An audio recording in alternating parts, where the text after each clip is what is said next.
You're tuned to Video Caroline, the best TV over the 7 seas. Good morning, world. Welcome to Breaking the Fast. Yes, indeed, this is Video Caroline, and you're tuned to Breaking the Fast, and my name is Carl Dallas, and I'll be with you for the next half an hour or so.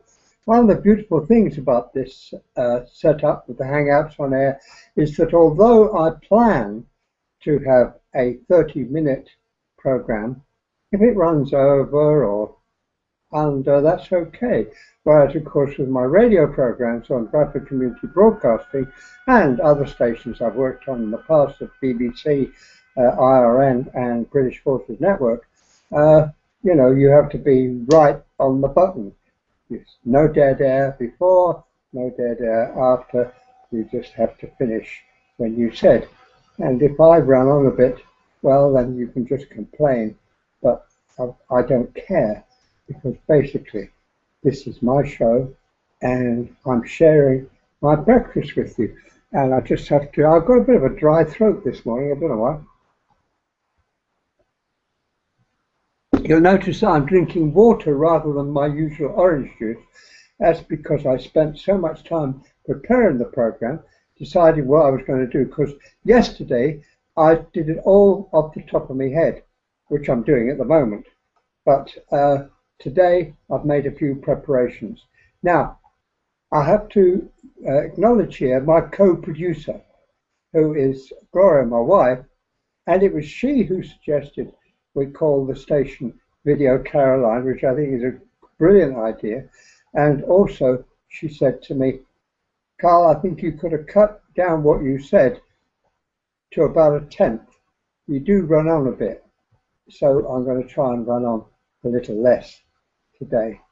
Now, first, I want to look at some of the news items that I've picked up that we might like to even think about. Now, you can, if you are on your browser and you've got a webcam, you can actually join in. There's a QA session that I'm going to open up if anybody wants to say anything. Well, of course, if you're just listening, that's fine. And also, by the way, this show will be archived on YouTube. What I'm going to do is I'm going to edit it and then put it up on YouTube, and you'll be able to watch. But of course, you won't be able to interact, which is what you want to do. I hope that's the whole point of Hangouts on Air, is it's not broadcasting, it's interactive. Now let's just have a look. I have to go to a different screen for the news items. Yes, I've been watching, what's it called? My mind went a total blank. I've been watching Jamaica In, and I really enjoyed it. But a lot of people have been complaining about it. It finished last night. No, Wednesday night. Yes. I'm forgetting what day of the week it is. Who am I? Oh, come on. Get it together, Dallas. Right. Wednesday night was the last episode. Three nights. I wish they wouldn't do that. I prefer a weekly episode, but never mind. They had 2,200 complaints because people couldn't understand the dialogue.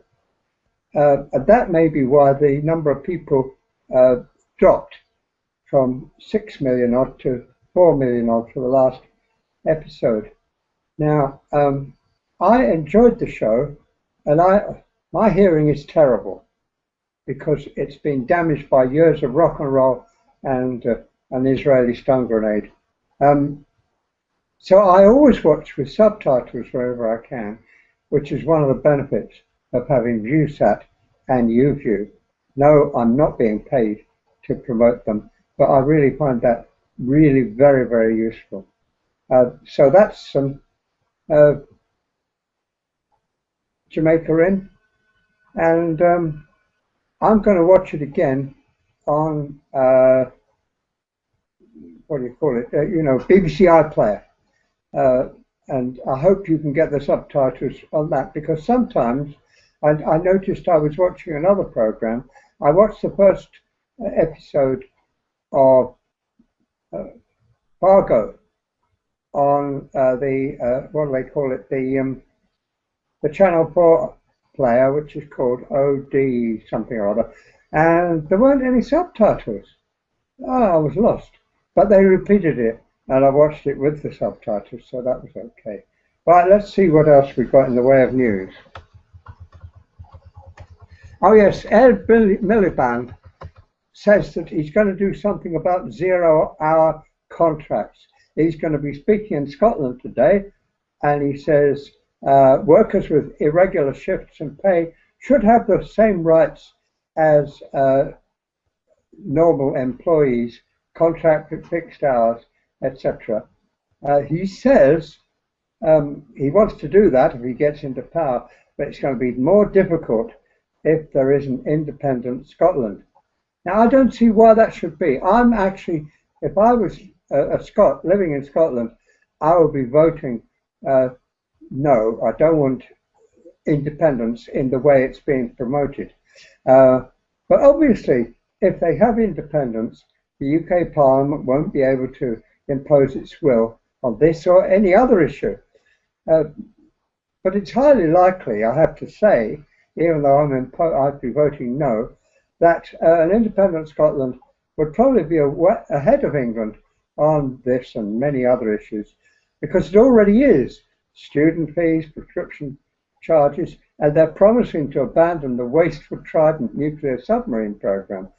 So I don't think that would be so much of a problem as Ed is suggesting. However, why would I vote no? Because I'm opposed to what I call the balkanization of the UK, just as I regret the breakup of Yugoslavia, which was fostered by the EU in general and Germany in particular. Now, the SNP is avowedly pro-EU, although I'm anti. But if there was a referendum, I'd vote to stay in, if and when we have the referendum, simply because I would like to see it transformed into a socialist federation. Now, I draw the parallel with the United States. United States, I'm a socialist, I make no mistake about that. The United States is a capitalist setup. It's a cartel, if you like, dominated by what Eisenhower called the industrial military complex. Now, the Civil War, it wasn't about abolition, it was about the right of states to secede from the United States. And Abraham Lincoln didn't want to do that. Now, if I had lived at that time, I would have been on the side of the North. Obviously, I would have been for the abolition of slavery and a whole lot of other stuff. But basically, you can only transform a political entity, like, for instance, the United States, from within. I would like it to be the United Socialist States of America. And similarly, I would like it to be the European Federation of Socialist States. And similarly, I would have greater powers devolved to Scotland and Wales, but also to regions like Yorkshire and Cornwall, you see, because I would like to see in the UK a federal socialist republic of Great Britain, with the monarchy replaced by a president with minimal powers, just a sort of figurehead. And if Prince Charles or any other member of the Windsor family would like to stand for that position, I might even vote for them. I quite like old Charlie. You know, he sounds off a bit about architecture. I don't always agree with him on that, but he seems to have his heart in the right place, ecologically speaking. And I always like Bernard Shaw's play, The Apple Cart, where in fact that's what happens. The monarchy is abolished, the king stands for election as president, and he gets in.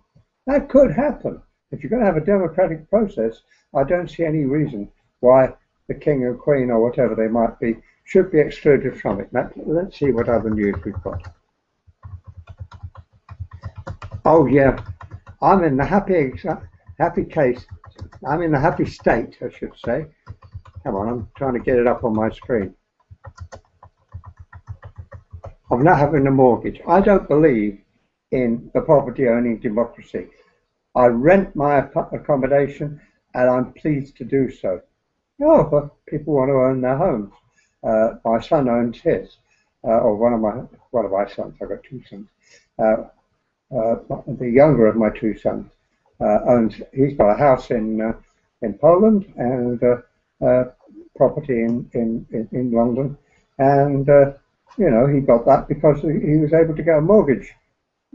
Anyway, they're making it tougher to get a mortgage, which actually, you know, will avoid having the subprime problem that we had a few years ago, where the bankers were coining it and people were losing their homes because of the subprime situation. Another step. L'chaim. Anyway, they're bringing in new rules to stop that, and you see, previously they said, what's your monthly income? And then they calculated how much you could afford by a multiple of that. I can't remember what it was, 4 times or 12 times or something like that. Now, they're going to ask you for your budget, and they're going to look at how much you're spending on your housekeeping, if you belong to any organizations and you pay subscriptions, if you've got childcare, because lots of people, you know, if people buying their own house, both husband and wife, both have to go out to work, and if they've got children, they have to have childcare and they have to pay for that. Anyway, that's all going to be taken into account. But there's a lady quoted on the web. She had applied for a loan for a car and got it, I presume. But when she wanted a mortgage, she wasn't allowed to borrow so much. Well, it's tough. Stay rental, dear. You know, it's oh dear me, I'm sounding like David Cameron, aren't I? Or Stringfellow, wasn't it? He tends to call ladies dear. Anyway, rental wins. Mortgages put you in the hands of the bankers, which is not somewhere you want to be. Take my word for it. Anyway, let's see what other news we've got.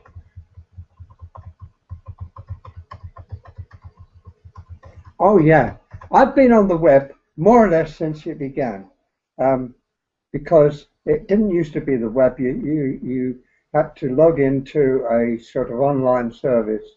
It was called not the drain, the well, and it was all text-based. Anyway, Tim Berners-Lee got the idea of the web in about 1990, and he put his first pages together, and he did it on a Next computer. By the way, if you're a computer buff, the Next computer basically was the origins of today's Macintosh computer, or Mac as it's now called. It was the Mac in those days had its own proprietary operating system, and Next was based on a version of Unix or Linux, and then Next became the Mac. Anyway, Tim Berners-Lee produced his first web page on his Next, and he was going around talking to people about it, trying to win their support, and he had the early documents on a floppy disk, and he did a demonstration. But then every time he updated it, he overwrote it.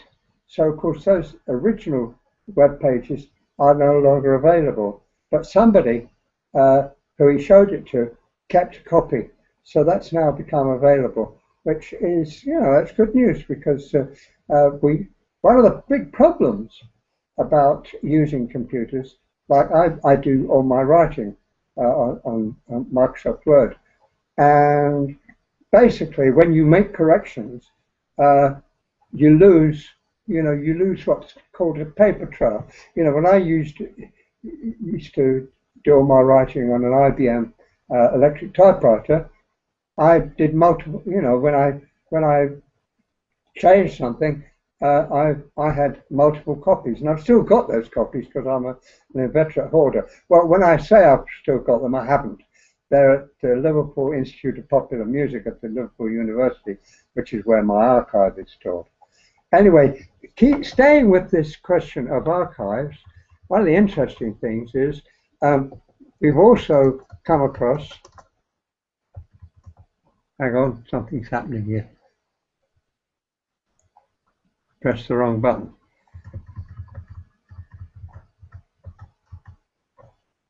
They've also come across some unknown works created by Andy Warhol. Now, he was hired, or he was paid by the Commodore company, inventor of the Commodore PET that I used to do all my earliest writing on. And they produced an alternative to the Mac, which actually was superior to the Mac in those days, called the Amiga. It didn't get anywhere because Commodore were going through all sorts of weird stuff, the way corporations do. Anyway, they hired Warhol to do some of his designs using the Amiga computer, and they were saved to floppy disks, of course, and they've just been discovered, and they're now available at the Andy Warhol Museum. Yes, as I said, a lot of my early work was done on a Commodore PET computer, or an 8096 as the last one was, their business one, which had a very, very streamlined design created by the Porsche people, I believe. Anyway, I don't have a Commodore PET, but I've got the floppy disks, so I keep planning to go on to eBay to see if anybody wants to sell a Commodore PET. Then I can access those floppy disks. By the way, one of the things I've mislaid, I wouldn't say I was like Andy Warhol, but stuff does get lost. When I first invented the pseudonym of Fred Houston, because Houston's in like Dallas, my second name is Frederick. This name, by the way, was created for me by Heather Wood of the Young Tradition, who used to work for me. And hi, Heather. I hope you're there somewhere. Perhaps you'll be watching this on YouTube. She gave me this pseudonym of Fred Houston. So I created a logo, which was a cactus wearing a cowboy hat and dark glasses. And I was searching for it because I wanted to use it again for VideoCaroline or Houston Media, who are which is basically my company name. And I couldn't find it. So if you've got a copy of anything that's got that logo on it, please let me have it, okay? Now let's see what other news we've got. Oh, the weather, yes. They say, I don't believe weather forecasts, because Britain's an island, and we get all these winds and the jet stream and all that. But anyway, this is what they say. There's going to be, it's a cloudy start, looking out the window. Yes, dead cloudy. It's not as misty moisty as it was yesterday. And there'll be outbreaks of rain spreading north. Cloudy in eastern and central parts, with outbreaks of rain spreading northwards, turning heavy and perhaps thundery at times. Some bright or sunny spells likely further west before the rain, and strengthening winds arrive in the far southwest during the late evening. And I haven't got it on my screen, but I think the best weather is going to be in Scotland and Northern Ireland. So I'll be on the next plane out. Let's see. I think I've got other stuff that I could talk about. Let's just see what I've got. Oh yeah.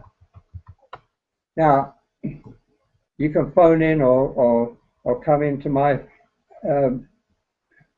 Q&A session and argue with me. Prison does not work, in my opinion. Now, I'm not saying people shouldn't be punished, because I think, people, you do the crime, you've got to do the time. But the number of offenders who commit again is rising. 90% of those sentences in England and Wales last year, in 2011 actually, they're the last figures that are available, 90% of them had committed or were linked to 15 or more previous crimes, and reoffenders rates were highest among serious offenders who've been jailed. Now they're the people, you know, lock them up and throw away the key, people say. But, well, if you throw away the key, of course, they can't get out and do more crime. But you see, if you look at the figures, 29% of all offenders offended again in 2001, 38% in 2006, 40% in 2009, and 44% in 2011. So the number of people who are committing crime over and over and over again is going up. Now, prison, I don't believe prison should be a punishment. It should be a way of rehabilitating people. I've gone into prisons to help people to get off addictions, principally alcohol, which is my addiction, but also, you know, lots of people are cross-addicted. I seem to be addicted to water this morning. And basically, you know, people, I met a guy who was sent to prison, Armley Jail in Leeds. He was sent to prison for a traffic offence, you know, dangerous driving. You know, he perhaps even killed somebody. But he was sent to prison, and he became addicted to heroin in Armley Prison. Now that can't be right, can it? Anyway, that's the end of my news items. I'm going to go back to my screen. Now here I am. Now I'm going to see if there's anybody who wants to. I'm going to the Q&A. Is there anybody who wants to say anything? No, there doesn't seem to be any Q&A. Now, if you are watching this, please do try and ask a question. But I'm turning off the Q&A. There we are, it's off. Everything's working at the moment, but that's because I'm not doing any of the things that I couldn't get to work last night. No, it was yesterday afternoon actually. I did another hangout on air, and there were two things that I couldn't get to work. I couldn't get the screen share to work, and I couldn't get the YouTube to work.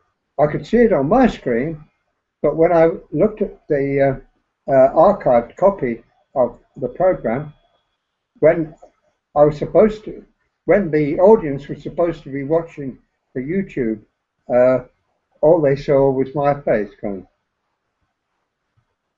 like that. So what I did was, because I'd had the same problem the day before, I read out some of the stuff and I was playing back the sound. By the way, I hope you thought the sound was better this time than it was yesterday, because I've got another gadget to play back the sound, so that it does work out better. Now, one of the things I'm working on at the moment is a sequel to Oliver Twist, and it's called Fagin Returns. How can he return, you say? Because wasn't he hanged at the end of Oliver Twist? Well, no. If you actually read the book, we see him in the book, in the condemned cell, waiting to be hanged. But it doesn't happen in the book. Now, there was a very, very good Oliver Twist on television a couple of Christmases ago with Timothy Spall playing Fagin. I thought he was the best Fagin I've ever seen. And in that, he did get hung.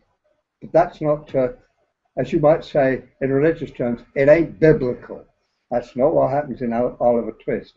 So now, I'm going to go and I'm going to read to you from my opening, what I call the prologue to Fagin Returns.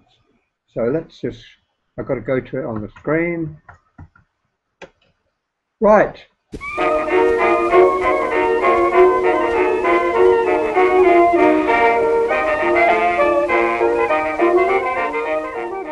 prologue, in which Fagin does not try to explain his miraculous resurrection, but he predicts his inevitable death. Now, I'm not going to do any Hebrew accents because this is Fagin talking. The question you are asking, my dears, is did I escape the rope, and if so, how did this miracle come about? Well, as to the first, my dears, ain't I here before you, large as life and twice as natural, as my old friend and colleague, the Artful Dodger, used to have it, he that was waiting me at the gates of Newgate with a suitable disguise to spirit me off to a new life, to the Indies, that started in conditions worse than slavery, and ended up with me, a prosperous merchant, back in the capital city, breathing in the noxious fumes of successful industry after years of labouring in God's fresh air. And didn't it begin with me toiling under a tropic sun, sweating like the negroid sons of Shem? And today, me with one of those same blackfellows, my constant companion, wafting cool air upon my old face every time I feel the sweat of honest toil dewing my brow. How are the mighty fallen, it is written, but by the grace of he who sees all, the fallen may be lifted up also, and their last state being better than their first, like Job of old. You see before you, I hope, an older and wiser man, my dears, and richer too, come back to tie up all the loose ends left in the old tale, which had me waiting behind bars, waiting for a meagre last meal before travelling in a timbrel to the appointed place of my execution. But still you ask, how did I escape the noose? Indeed, I ask it too. But that is the purpose of my return to the place of my rise and fall, to seek out those who caused my downfall, if such be still living, as well as whoever opened up the prison gates. As it said, Paul and Silas were divinely favoured in your Christian scriptures, for both evil and good shall receive their just reward on this earth as well as in the next. Now I must confess I be of the Sadducee persuasion, who hold that this life be all there is, and the end be of eternal darkness. You observe, my dears, that my years in exile have lent a philosophical cast to my thinking. But then in the bad old times, when the world would have cast its stones upon me for the crime of befriending little beggar lads and training them up to regain the littlest smidgen of what should have been rightly theirs, if this had been truly a Christian country. For while I deny the blasphemous legend of his divine conception, as must all my race, I do affirm that the world would indeed be a better place if the world were governed by his precepts, starting with that hanging judge who placed a black rag upon his head to pronounce sentence of death on an old Jew who sought only to do good to those who lay alongside of me in the gutter. But still you ask, with the importunity of those who have not acquired the patience of those who are as full of years as I, how comes it that I escaped that dread fate? Well, suffice it to say that jailers are notoriously ill paid, and someone, I may not say who at this stage, my dears, for indeed I know not his or her name, though I suspect young Nolly or his protectors may have had a hand in it. Someone unknown as yet to me, my dears, produced the largesse that opened wide those prison gates. They prevailed also upon the Dodger to come out of hiding and spirit me away to where a vessel lay at anchor, ready to set sail for the Indies on the next tide, taking me to what I hoped would be a better life in the new world, but which turned out, at the outset at least, to be much, much worse than anything I'd experienced heretofore, saving only that dread moment when sentence was pronounced upon me. And I truly believed that all was lost.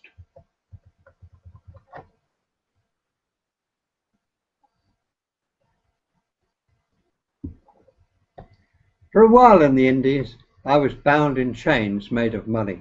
welded together with greed, and ministering in my bondage to the sweet tooths of ladies at their tete-a-tete, and their menfolk doing their deals in the coffee houses of the city, labouring as I did for years in the sugar plantations. How I rose from being less than a slave to becoming first an overseer, then as kind of treatment of my black brothers in bondage was seen to have increased the crops sevenfold, eventually to take command of all my master's affairs, ultimately to take his place when he died, leaving no issue, his childless bride having died in stillbirth, myself being the only named beneficiary in his will. All that is a tale you must needs possess yourself in patience to hear in God's good time, my dears, for it is not my main purpose here with you today, which is to see that justice be done before I be taken into the great darkness which awaits us all. For know you that there has grown a canker in my belly which defeats all the brilliance of medical science, and I know that my time be not long. It is possible that there may be some medical genius at one of your new hospitals with the genius to excise the malign growth and grant me even more fullness of days. But such is not my main purpose. Revenge, sweeter than the cane which my calloused hands learnt to hate with every fibre of my being, is certainly a consideration. But reward for those whose beneficence brought me out of jail is the major part of it. So first I must seek out young Nolly to see if the name of Oliver Twist the man be known upon change, and if the times have smiled or frowned upon him with good fortune or bad.